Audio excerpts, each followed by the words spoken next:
markaan aanu markaasi aadno halkaa iyo koonfur africa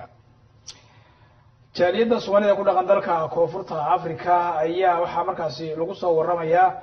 in ay dadaal ugu jiraan waa jaaliyadda soomaalida dalka koonfur africa ayaa waxay markaasi cabasho ka muujinayaan dhibaatooyinka aan kala joogsiga lahayn ay kala kulmayaan dadka burcadda koonfur afrikaanka ah ee had iyo jeer ala caadaysay inay dhac u geystaan oo ay dilaan noloshooda dhaafiyaan haddaba koox burcad South African ah ayaa bilaabay inay afduubtaan dadka Soomaaliyeed ee ku nool magaalooyinka wadanka South Africa iyagoo dalbanaya lacago madax furasho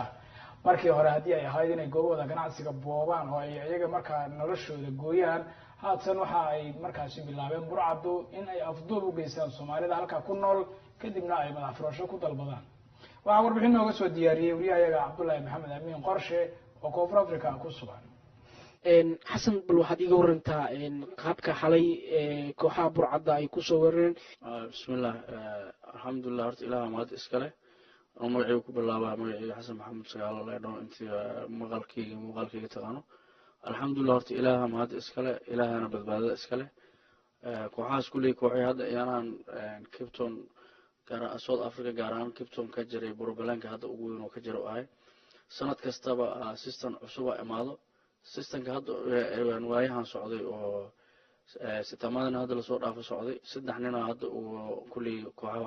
حفتوتين وقرش لجوب بحي قرش كاسو العتيس أي أفكته العجب عن شيئين الحمد لله إلى ما ديسك عني حالي أنا كسوت تجي شقدي هولي كان جوري ماضي مركان جوري أصلا سعودي أيا جاري على في دبليو هاي قدر ماضي ما كش كان مركز meel robadaha istaagay oo guriga ka sokayso waan gudbay markaan guriga u laabto baagiga gaariga aan ku xareysto aan u sii socdo ayaa waxa dhacday gaariga wax yaraan xaafadeeda alaab u wadaan ku dijiyay markaan alaabtii dijiyay oo systemkaas alaabtii dijiyay ayaa waxaan sameeyay gaariga xariisamay gaariga wuxuu sameeyay isla markaan gaariga remote-ga meesha aan ku galay remote-ga taabsaday oo furayo ayaa waxa imid isla gaariga الحمد لله إله ما دي صورته مركه هو ماشى جيرش كمدح ملقلن مركه أركي إن جاري جالس كي هذا وياه وآدم وصعده بريء وقبته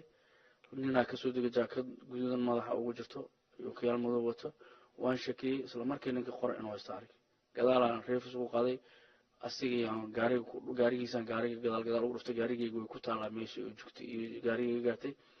وان كعرّي إنك لقطة سوق جاري ولي لقطة وجرته وأسينا سو عرّي أفرنين وحيان شنين سدح قلالي فردي نينك وضو إلى هالغرة فرديو وحيان هون كاسدا نرمضو هايين سومالي هدا أنا يومكو أركن لكن وحان أسليها سومالي مكبيرون because information كأي ديبين أيا نرمضو أنا يقولي ما يقانو نرمضو بحلقان قاريجي حرست ما يقانو نرمضو ما يقانو قاريجي إنا مالكو سوحري وحافظي أصولو ما يقانو marka informationkaas Soomaaliya ku shaqala waa xaqiiqo markaas waxa dhacday waan ka cararay gaari iga dharay gaarigii ka dheeray wateen wadadan ka xiray laba rubado xirna isla marnay marka uu igu dareeday waxay ahayd maray dhinacan iga baasaan isku dayan aniga dhinacan ka xiray dhinaca kale way gaari dheerayna iga mareen labada wadada marka lama naqatay tii xaggayga xigtay oo iyada bagaalada aan ku aadi lahaa iga xigsantii kana u laabtay alxamdulillah robot xiran aan garay aniga intii iska fiiriyay gaari robot ku furan yahay ka baqeen way xiriirka istaageen intaas aan jaanas ku helay robot kana isla tagna waa galay asugu xiran bil filantii tagna adiga asxaabtii iyo wada xilligaas asxaabta soo raacnay sidaas aan ku badbaaday alxamdulillah ilaahay ma di sidaas aan aad soo xureen طبعا waxaa kamid tahay dad badan oo maaragtay ilaa shar wax sida la sheegay oo hadda kooxahan ka badbaaday ilaa saddex qofoodna way qabteen oo maaragtay lacag madax furasho ayaa laga dhiibay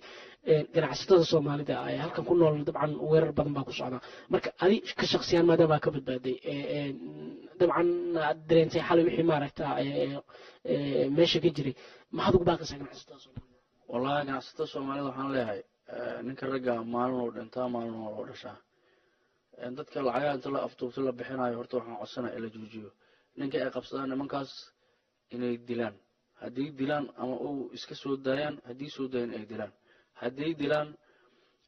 labaad iyo saddexaad dilaan ugu yaraan waxaa la helaa dadka naga dambeeyo ayaa badbaado helaya Soomaalida laakiin maalin kasta markii dhacdo in qof la afduubto ee qoftaas lacag lagu bixiyo waxaa imaanaysa inay sii socoto waxaa imaanaysa ciyaalada madarasooyinka loogu tago iskuullada loogu tago la dhaho cunugan cidiis way caymataa oo ciyaalka la afduubto oo dhibaatada sii badato oo islaamanka la afduubto oo qof kasta la afduubto oo maanta qoftan maxay goysaa la dhaho marka aniga waxaan Soomaalida ugu baaqaa ilaahay aniga xal ay badbaadiyo qof kasta ilaahay badbaadinayo dadkaas aan iska celino aan si sharciga dawladda waafaqsan isaga celino si shanta waafaqsan aan iska celino daawadayaal aad buu u mahadsan yahay wariyahayaga Cabdullaahi Maxamed Amiin Cabdullaahi Qorshe oo Koonfur Afrika waraysigaasi markaasi kula yeelanayay